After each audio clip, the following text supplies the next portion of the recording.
कि कुछ दिनों के लिए वो परिदृश्य से दूर रहे और हिमालय में उनको कुछ अनुभूति हुई। मैं शरद जी आपसे शेयर करूं क्या? मुझे हुई वो अनुभूति उनके बारे में। हाँ नहीं बताइए ना दीदी, ये तो बहुत जबरदस्त बात मैं होगी। 2018 की 18 की बात कर रही हूँ। मैंने उस समय एक्चुअली मैंने मंत्री पद से इस्तीफा 18 में ही दे दिया था। जी फिर जी। अमित शाह ने कहा कि नहीं दीदी आपको इस एक कार्यकाल पूरा करना है, क्योंकि मैंने गंगा के पावर प्रोजेक्ट के खिलाफ एफिडेविट दे दिया था। आपने हाँ, जबकि कैबिनेट की राय ये थी कि सबकी तरफ से जाएगा, मतलब जो संबंधित विभाग होंगे। हम चुपचाप दे आए ताकि बन ना पाए पावर प्रोजेक्ट, नहीं तो गंगा मर गई होती ऊपर। तो मुझे लगा कि जब मैंने सरकार की बात नहीं मानी, कैबिनेट की बात नहीं मानी, तो मुझे इस्तीफा देना चाहिए। तो मैं महाअवतार बाबा जी का जो स्थान माना जाता है, जिनको कहते हैं 5000 वर्ष के महापुरुष हैं, वो अभी भी विचरण कर रहे हैं हिमालय।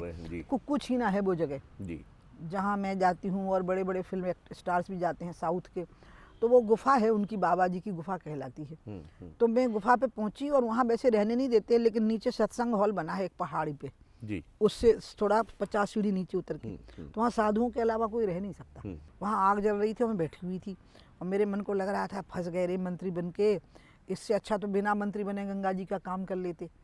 और मोदी जी को भी परेशान कर दिया, सरकार को भी परेशान कर दिया, एफिडेविट तो मैं वैसा लगाऊंगी नहीं, ऐसे सब सोचती जाऊँ और इस्तीफा लिखते जाऊँ। मेल कर दिया। वो वहाँ पता नहीं कैसे काम कर रहा था, सब पूरा सैटेलाइट काम कर रही थी।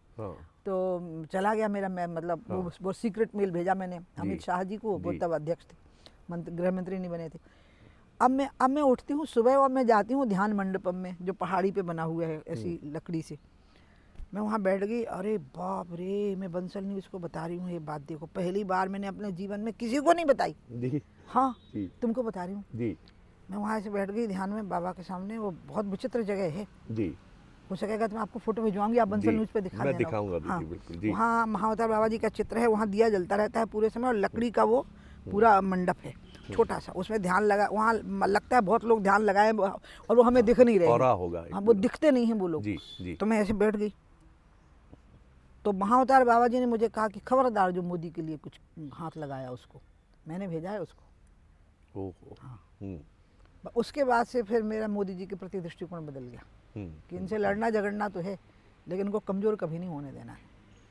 और मैंने मोदी जी को ये प्रसंग तो नहीं सुनाया, लेकिन मैंने उनको मिल के कहा कि एफिडेविट तो मैंने दे दिया आपकी इच्छा के विरुद्ध, गंगा को बचाना जरूरी है, लेकिन भाई, मैं उनको भाई कहती हूँ जी, उनका भाई, मैं आपकी आलोचना कर सकती हूँ लेकिन आपका अहित कभी नहीं होने दूंगी। कभी भी अपने जीवन की कीमत चुका करके भी आपको आपकी रक्षा करनी होगी तो करूँगी। जी जी जी। ये तो क्यों है ऐसा, क्यों कह रही हो? मैंने कहा मैं नहीं बताऊंगी, आपको बता दिया। कमाल है। तो देखिए महाअवतार बाबा जो है, जिन्होंने योगी कथामृत का आनंद उठाया है ना, उनने योगानंद जी परमहंस जी की, हाँ उसमें उनका वर्णन है जी जी। और महाअवतार बाबा एक शाश्वत आप कह सकते हैं 5000 साल से जी, और हमने उनको देखा नहीं आज तक। अनुभूति हुई कि मुझे अंदर बोल रहे कि तुम खबरदार। ये बड़ी बड़ी जबरदस्त बात आपने हमसे नहीं तो I was about to say something, मतलब दूसरे दिन आप समझ गए ना, वो इस्तीफा दे के I was about to hold the press conference. जी जी जी जी।